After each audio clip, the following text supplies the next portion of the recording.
What's up guys, Sowerz here, and a few of you have been asking for a different kind of gameplay, so I thought I'd stick one in whilst I'm doing a commentary, because I can't exactly do a gameplay analysis over one. So yeah, I got hold of Swanny and he said he's been dropping a few bombs, and so I got hold of one of his gameplays and it's against the Imperial, and all I'll say is just keep a quick eye on the score, because, well, the flag score I mean, because it's a pretty crazy result in the end. But yeah, hopefully you guys enjoy this gameplay. It's a different kind of point of view and different role, so yeah, I'll get straight into what I'm going to talk about, and there's probably no surprise what I'm going to talk about.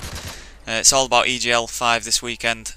Obviously, going to be probably the biggest European console event ever.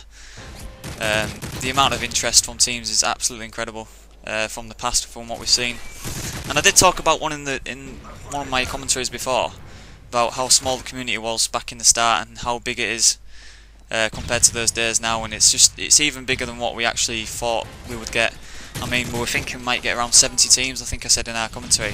I was saying about how we hoped to get 70 teams, but according to the Decerto thread, at this current stage that I'm speaking right now, we have about 86 interested teams, which is just unthinkable really. I mean, the rate the scene is growing at is just crazy, and I won't be surprised in a year or two to see us comfortably getting 150 teams and above. The rate things are growing at, especially with all the content that's been done on YouTube by a lot of players. It's not just me, there's a lot of other players pretty sure you guys will be subscribed to, and the amount of content being pushed out and the amount of exposure Decerto's getting, and EGL as well obviously, is massive, and especially with Apex and A coming over as well.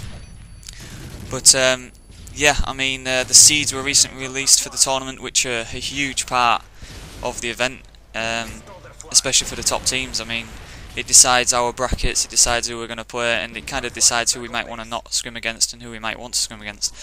Originally they released some seeds, and we were seeded 4th in that, and Apex Pro were 1st, and there was a lot of uproar about Flame Retardant being seeded 3rd. Now personally I didn't see a problem with it, because as far as I'm concerned, the seeds needed to be done fairly.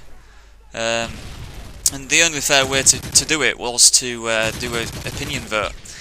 And the reason I'm saying this is because people who follow me on Twitter, you'll know that I was saying about how you know, EGL's past LAN was on Black Ops. So to base it solely from that event, you cannot do that, because it's a different game. Yes, it's LAN, and yes, you know, different Call of Duties do tend to change how good teams are, but you cannot base it off you know, a different game completely. So it's the same with Reflex as well. Not every player goes to Reflex events, so you can't base it just off, you know, Modern Warfare 3 Reflex events. The whole idea of seeds are to evenly spread the talent among the bracket, so that there isn't top teams facing off early on. And if we based it off Black Ops, then we're just going to end up with some good Modern Warfare 3 teams facing off early. And if we base it just off of Reflex Modern Warfare 3, there's a lot of players, including me, who haven't been to those events. And you can't just sit there and say, well, teams should turn up to Reflex events. That's not how it works. People can attend every event, and if we're gonna, the whole idea of seeds is to make a good bracket, and just basing it off one of them alone is not going to do that. Not going to achieve that at all. So I think we did the right thing in doing opinion votes, and I think the seeds came out okay at first. I think the top 10 were great. I mean, they weren't exactly fantastic. You can't really say they're great, I guess, but I mean, I didn't see anything majorly wrong with them, and a few people threw a hissy fit about it, and I mean, personally, I've had the worst brackets possible for almost every event I've been to, so, you know, I'm used to having hard brackets, and I'm not really too fussed about it.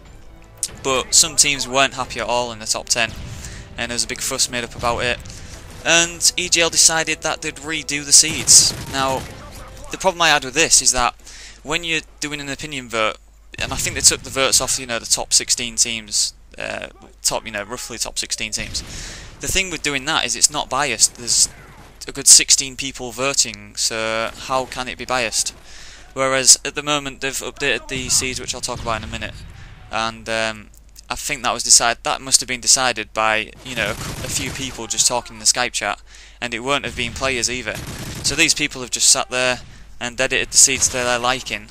You know, I'm not saying that it's biased in any way, but basically the opinion votes before were not biased, and, you know, changing the seeds due to one or two people just wanting to change them it's not a fair way of doing it in my opinion. But yeah, looking at the seeds now, you can see obviously on Decerto, if you look on Decerto you can see them, but its first is Apex Pro, which is kind of understandable because, you know, they've won every Modern Warfare 3 event.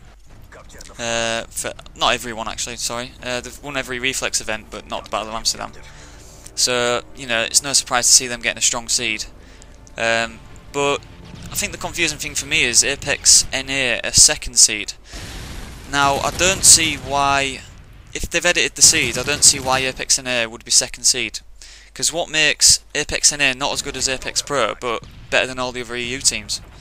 I think I've tweeted actually saying I think the fairest way to do this is either Apex NA get no seed, or they get the first seed, because that way it's not discriminating against any EU teams at all. But in saying that, you know, it's not too much of a problem. Apex NA coming in at second seed, and we've actually been switched to third seed now, because we were fourth seed before, and we got changed to third seed because Flame Retardant, who were third seed, are now seventh seed, which messes the bracket up quite a lot, which I'll talk about in a minute. But Western Wolves have moved up to fourth seed, Freako Dragons fifth seed, TCM sixth seed, obviously Flame Retardant seventh, Mythics are eighth, and Link and ninth. So that's like the main teams there. And like I said, with Flame Retardant moving to 7th, that means now the quarter-final stage, Apex NA will play Flame Retardant, which in my mind is just silly.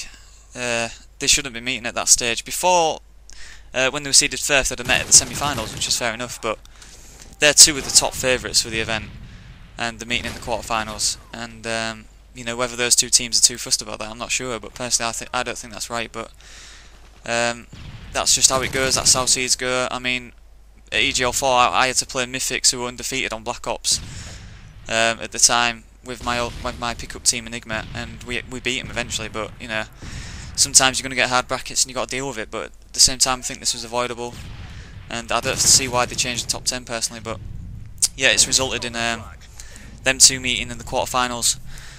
I think Western Wolves moving up to 4th. I mean, they've picked up Mad Cat recently, and I think that team, I'm not too sure what to expect from that team. I mean, they haven't really practiced that much with Mad Cat, obviously, but they're a very structured team, and I think they're quite dependent on teamwork. But in saying that, I don't think they'll be any weaker than they were before. I think with DD it just wasn't working, and for those of you who don't know, Daredevil's not in them anymore, and he's joined Freako Dragons. So I think those two teams will be unprepared, Dragons and Western Wolves, but I think they'll still both be a threat, no matter what happens really. But I think our bracket now looks like this. If it stays the same, we'll have 3D Max or G8 in the last 16, who are two teams we can't underrate. G8 are supposedly performing quite well online, and supposedly know the S&D pretty well, and obviously 3D Max, the Portuguese team, who perform quite well at Reflex. So both teams have got potential, so we can't underestimate either of those teams at all. And when you go to LAN, you don't underestimate any team. You know, everyone puts 100%, so there's no question that we won't be underestimating either of them. In the quarterfinals, we'll have TCM, who's Monksy, Mohawk, Tech, and Bizzle. They've recently joined TCM after leaving Foreign, so that's another kind of tough game there. But with the amount of competition, it's going to be expected that you're going to have a tough game at the quarterfinal. So, you know, we're not complaining about that one. In the semi-final, this is where it gets a bit tricky for us.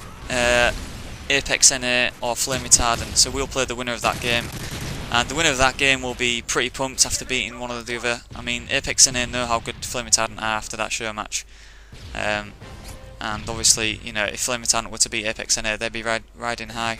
So I think that's going to be our toughest game going to the tournament. And then in the final, we would end up playing Apex Pro, Dragons, or Western Wolves, whoever wins out of that semi-final, obviously. So yeah, overall the competition is just crazy. I think it's between a good 4 or 5 teams. I don't want to predict too much because we're actually taking part.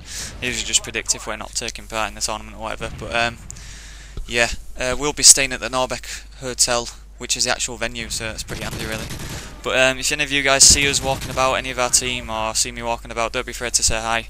We're all friendly guys, not going to bite your head off or anything, so yeah, make sure you say hi if you see me there. It's always good meeting any subscribers or anything like that. But overall, it should be a great weekend, and I'm really looking forward to it. Right, thanks for watching, guys. Hopefully you enjoyed Swanny's gameplay, and yeah, I'll see you next time if I don't see you at EGL5. Cheers. Enemy flag captured.